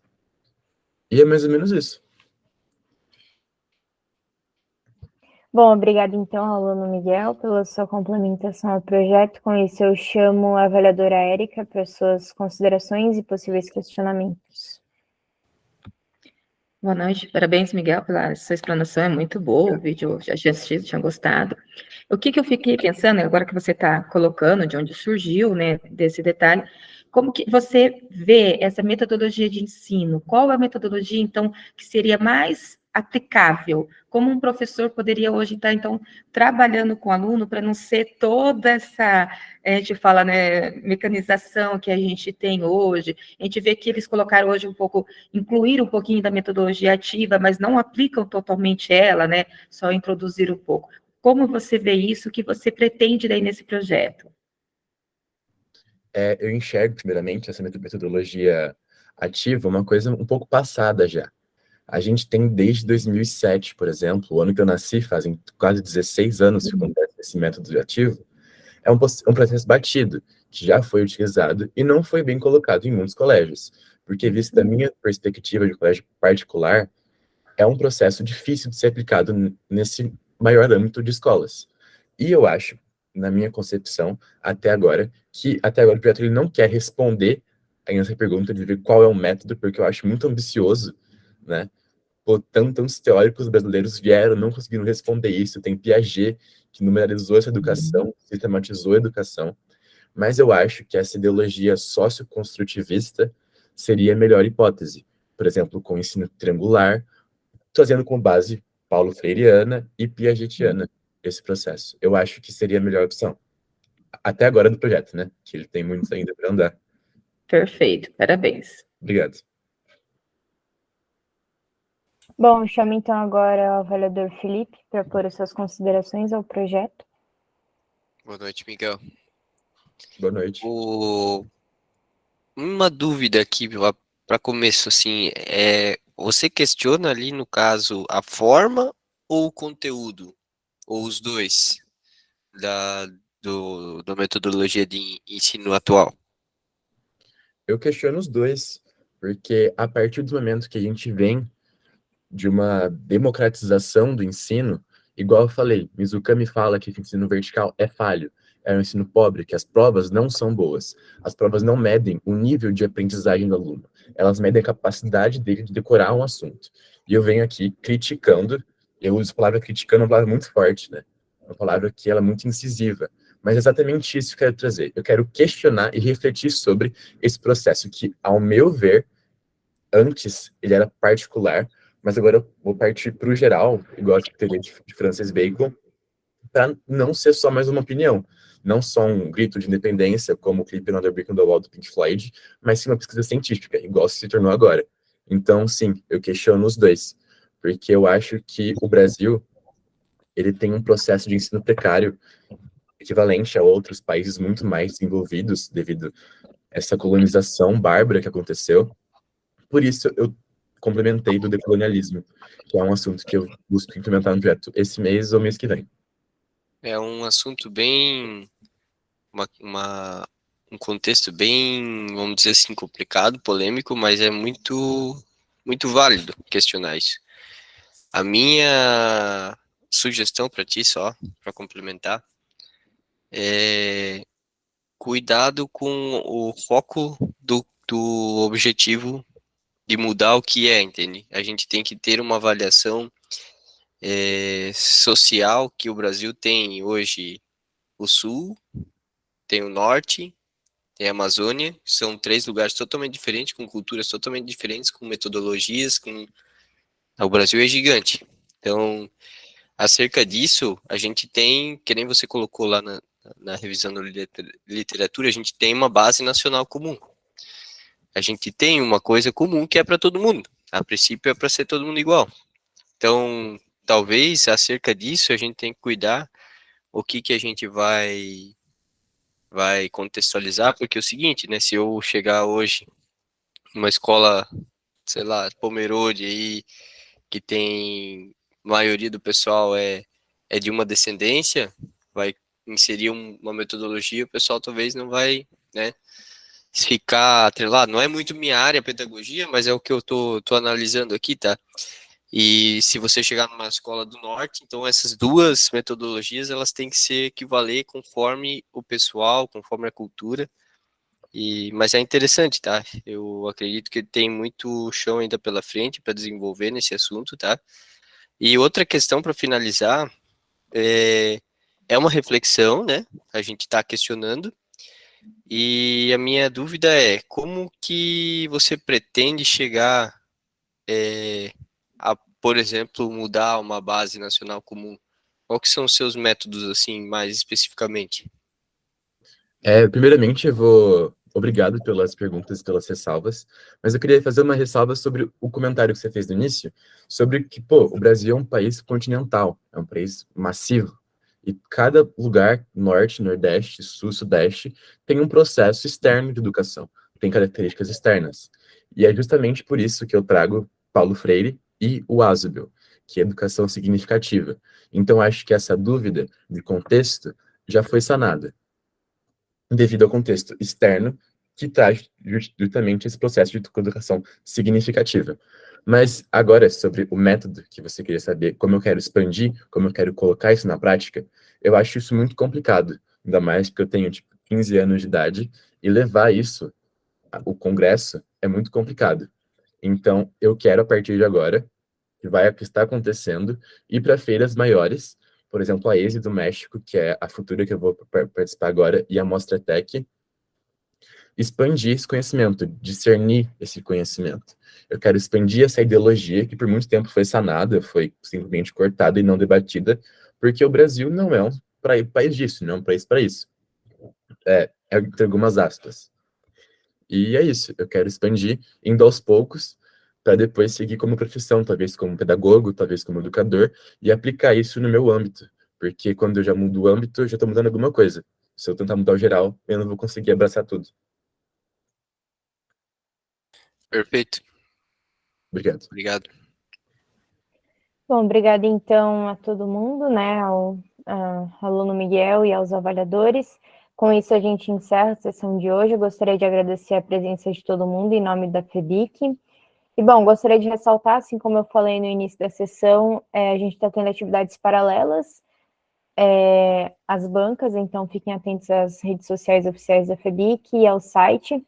E essa gravação vai estar disponível em até 3 dias no canal oficial da FEBIC no YouTube. É isso, boa noite.